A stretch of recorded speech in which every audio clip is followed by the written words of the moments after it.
Class सेफेलोपोडा ये तीसरी class है फाइलम मोलस्का की। इससे ताल्लुक़ रखने वाले जो ऑर्गेनिजम्स हैं उनमें ऑक्टोपस आ जाती है, स्क्विड, कटल फिश, नॉटिलस आ जाता है। सबसे ज़्यादा आप ऑक्टोपस से फेमिलियर हैं क्योंकि कार्टून्स वगैरह में, मूवीज़ वगैरह में बहुत दिखाई जाती है। वैसे इन सब की जानदारों की जो बॉडी है वो थोड़ी कॉम्प्लेक्स है, ये थोड़े कॉम्प्लेक्स ऑर्गेनिजम्स हैं। इनमें जो इनका पाँव है वो सीधा मस्कुलर नहीं होता, मसल्स तो उसमें होते हैं लेकिन उसका एंटीरियर हिस्सा जो है वो एक छोटे से सर्कल में मॉडिफाइड हो जाता है और टेंटिकल्स की फॉर्म में पाया जाता है, या उसमें आर्म्स बाजू बने होते हैं ताकि वो टेंटिकल्स या आर्म्स दोनों में से किसी एक जो भी चीज़ पाई जाएगी उसके थ्रू अपने प्रे को कैप्चर कर सके। इससे ताल्लुक़ रखने वाले ऑर्गेनिजम्स एक्टिव हैं, प्रीडेटरी हैं, इनकी आंखें भी बहुत अच्छी हैं और इनकी जो नर्वस सिस्टम है वो भी बहुत अच्छी है। आगे अगर हम बात करें फुट की, तो फुट जो है वो आगे जाके एक छोटे से फनल के साथ लीड करता है।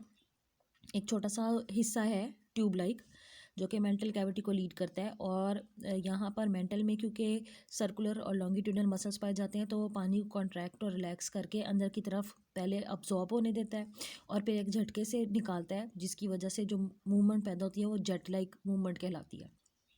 इसे जेट प्रोपल्जन मेथड कहते हैं। हमने आगे अभी इसको डिटेल में देखना है।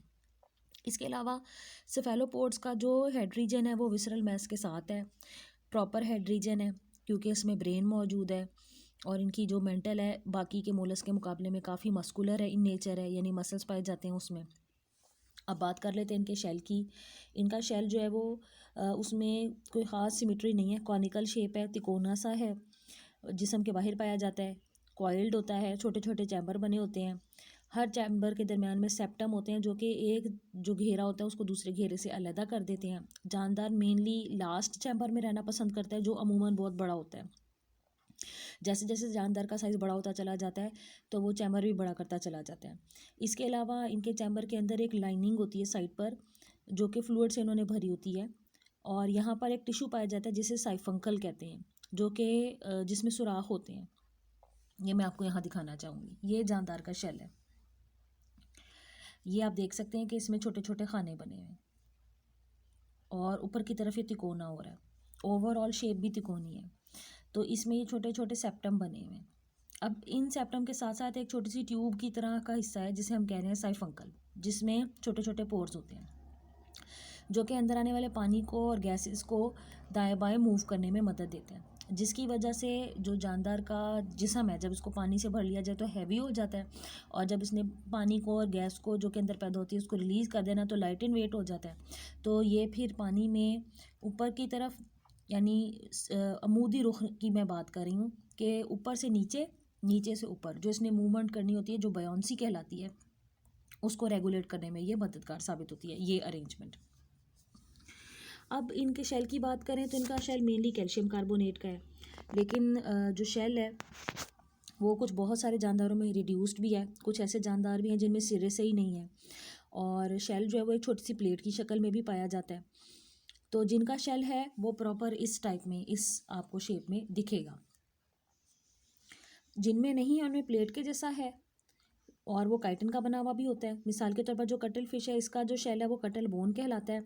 इसमें कैल्शियम कार्बोनेट की मिकदार बहुत ज़्यादा होती है। इसको कटल बोन जो है वो हासिल की जाती है समुद्रों में जाके, जब कटल फिश मर जाती है तो उसका शेल निकाल लिया जाता है।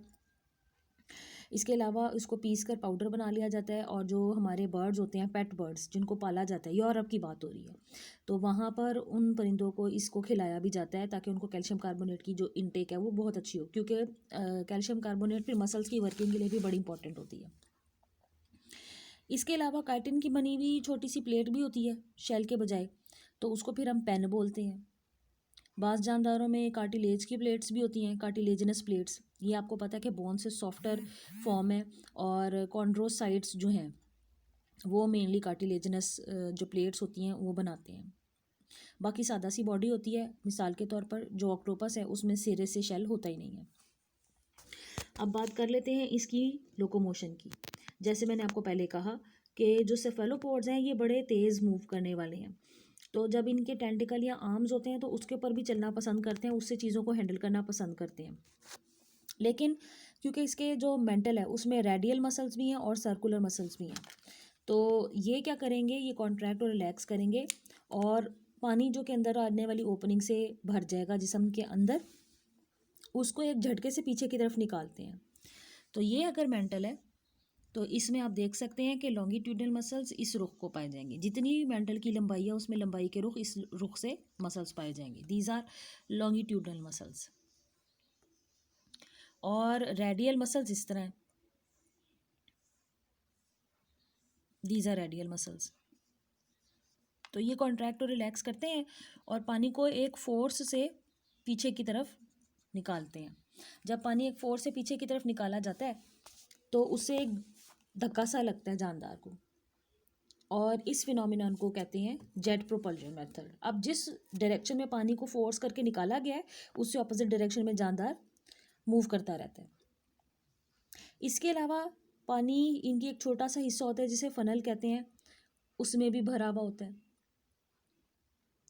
वहाँ से भी ये पानी को निकालते रहते हैं।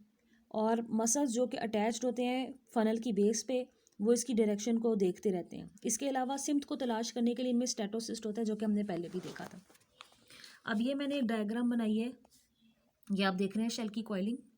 यहाँ पर आप देख रहे हैं गैंग्लिया के फ्यूज़ होने से बन रहा है ब्रेन। ये इसका हिस्सा जो है ये हेड है। ये इसके फुट के आगे के हिस्से जो हैं ये मॉडिफाइड हो गए हैं और इन्होंने टेंटिकल बनाया हुआ है। यहाँ अंदर आप देख रहे हैं कि मुंह की ओपनिंग के पास रेडियोला है, ये देखें। ये मैंने आपको जैसे बताया था कि एक छोटी सी ट्यूब के जैसा हिस्सा है जिसे हम फनल कह रहे हैं, ये देख सकते हैं। फनल की बेस पर यहाँ आप देख रहे हैं इसके 2 पत्तानुमा गिल्स हैं रेस्पिरेशन के लिए। अच्छा, ये इसकी डाइजेस्टिव ट्यूब यहाँ पर एंड हो रही है और ये ओपनिंग से बाहर खुल रही है, जिसको हम कह रहे हैं एनस। एनस से पीछे की तरफ हार्ट है, हार्ट की एक साइड पर ओवरी है, क्योंकि इसमें मेल और फीमेल अलग ऑर्गेनिजम्स पाए जाते हैं। हार्ट से आगे की तरफ छोटी सी नेफ्रीडियम है जो कि नाइट्रोजनस वेस्ट को अब्जॉर्ब करती है। ये छोटा सा डाइजेस्टिव ग्लैंड है जो कि डाइजेस्टिव सिस्टम के बिल्कुल पास पाया जाता है और ये एंजाइम्स रिलीज करने में मदद देता है। तो ये बड़े तेज़ी से तैरते फिरते हैं। अब अगर हम इसकी बात करें, ये जो जानदार है इंटरनल स्ट्रक्चर ऑफ स्क्विड, या इसको लॉलीगो बोलते हैं। आप देख सकते हैं कि इसकी आंखें कितनी प्रोमिनेंट हैं, बाहर की तरफ हैं। बाहर इसके टेंटिकल्स जो हैं वो बने हुए हैं और छोटे छोटे स्पेशलाइज्ड आर्म बने हुए हैं। दोनों चीज़ें फुट के मॉडिफिकेशन से बनती हैं। यहाँ आप देख सकते हैं इसका मेंटल स्टार्ट हो गया। ये साइफन है, मेंटल की रोल्ड एक्सटेंशन है जो कि ओपनिंग फराहम करती है पानी के अंदर आने के लिए। अब ये बाकी की बॉडी है, इसमें आप देख सकते हैं कि इसका जो हिस्सा है वो फिन्स की फॉर्म में मॉडिफाइड हो गया है, जैसे कि मछली में भी पाए जाते हैं। फिन्स इसको दोनों तरफ पाए जाते हैं, ये इसको स्टेबलाइज करते हैं, गिरने नहीं देते दाएं बाएं, और इसको सिम्त तलाश करने में मदद देते हैं। उसके बाद पेन, ये पीछे की तरफ है नीला सा, ये आप देख सकते हैं, जो मैंने आपको बताया था कि रेड्यूस्ड प्लेट की शक्ल में शेल पाया जाता है, ओवरऑल शेल मौजूद नहीं होता। अब आप देख सकते हैं कि ये मेंटल है, ये साइफन है। यहाँ पर आप देख सकते हैं कि रेक्टम मौजूद है, रेक्टम एनस की ओपनिंग से बाहर खुल रहा है। इसके ठीक पीछे गिल्स हैं, ये पत्तानुमा 2 अंदर आने वाले पानी के थ्रू ऑक्सीजन अब्जॉर्ब करेंगे, कार्बन डाइऑक्साइड को बाहर फेंक देंगे। इसमें एक इंक सैक होती है जिसमें काले ब्राउन रंग का ये मटेरियल पैदा करते हैं, वो अमूमन मेलानिन से बनाते हैं। मेलानिन एक कंपाउंड है जिसका रंग काला ब्राउन होता है।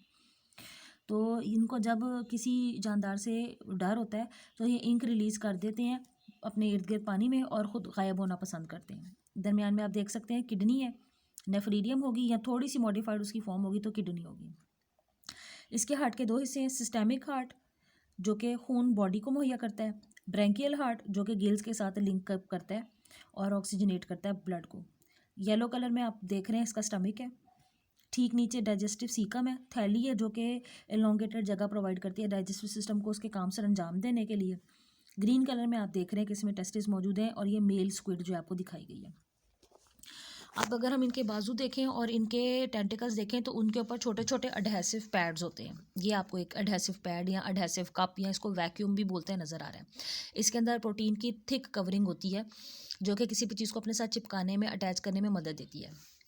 बाज़ इनके टेंटिकल्स जो होते हैं ऐसे होते हैं कि उनकी बेस पर पॉइजन पैदा करने वाले ग्लैंड्स होते हैं, तो ये इस टेंटिकल की मदद से अपने शिकार को जकड़ लेता है, उसमें पॉइजन सिक्रीट करके उसको पैरालाइज कर देता है और फिर उसको मुंह की तरफ धकेलता है और खाना पसंद करता है। तो आर्म्स और टेंटिकल्स इनके लिए बाजू का काम सर अंजाम देते हैं और उस पर ये जा बजा बहुत सारे वैक्यूम्स भी होते हैं। आपकी बुक में इसको अडहेसिव पैड्स का नाम दिया गया है, इन्हें वैसे कुछ बुक्स में सकर्स वगैरह का नाम भी दिया जाता है। खुराक की बात करें तो अपने से छोटे जानदारों को पकड़ना पसंद करता है, उनको एडहेसिव कप्स की मदद से अटैच कर लेता है। बाज़ दफ़ा इसी एडहेसिव कप के ऊपर छोटे छोटे हुक भी लगे होते हैं, यानी यहाँ करके उससे उनको पैरालाइज कर देता है, किल कर देता है, तोड़ फोड़ देता है पूरी बॉडी को अपने से छोटे जानदार को। रेड्यूला का भी इस्तेमाल करता है। बाज़ दफ़ा रेड्यूला के साथ कुछ स्पीशीज़ में जॉज भी देखे गए हैं जो कि चीड़ फाड़ करने में मदद देते हैं। तो ये जो कटल फिश है, नॉटिलस है, ये अपने से छोटे इन्वर्टिब्रेट्स को खाना पसंद करती हैं समुद्रों के फ्लोर पर। ऑक्टोपस जो है वो रात को एक्टिव होती हैं, तो ये रात को जो है निकलती हैं अपने खुराक को तलाश करने के लिए, इसलिए इनको नॉक्टर्नल कहते हैं। अगर कोई जानदार रात को एक्टिव होता है तो हम उसको कहते हैं कि ये नॉक्टर्नल है। डाइजेस्टिव सिस्टम इनका ठीक है, अच्छा है, जिसमें हमने कुछ पार्ट्स अभी देख लिए हैं। और सीलरी एक्शन जो है इनमें पाया जाता है, यानी पेरिस्टाल्टिक कॉन्ट्रैक्शन होती है, डाइजेस्टिव सिस्टम में बलदार मूवमेंट पैदा होती है जो कि खुराक को आगे आगे आगे धकेलती रहती है। और गट के अंदर सीलिया भी पाए जाते हैं जो कि स्वीप करते रहते हैं, यानी खुराक को आगे की तरफ मूव करते रहते हैं।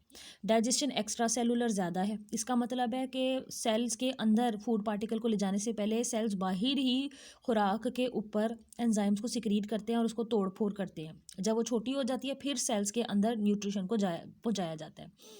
इंटेस्टाइन के एंड पर एनस होता है, फनल के पास एक्सेल एंड वाटर सारे वेस्ट मटेरियल को जिस्म से खारिज कर देता है। लेक्चर के अगले हिस्से में मैं आपको मेंटेनेंस फंक्शन की बात बताऊंगी और रिप्रोडक्शन की।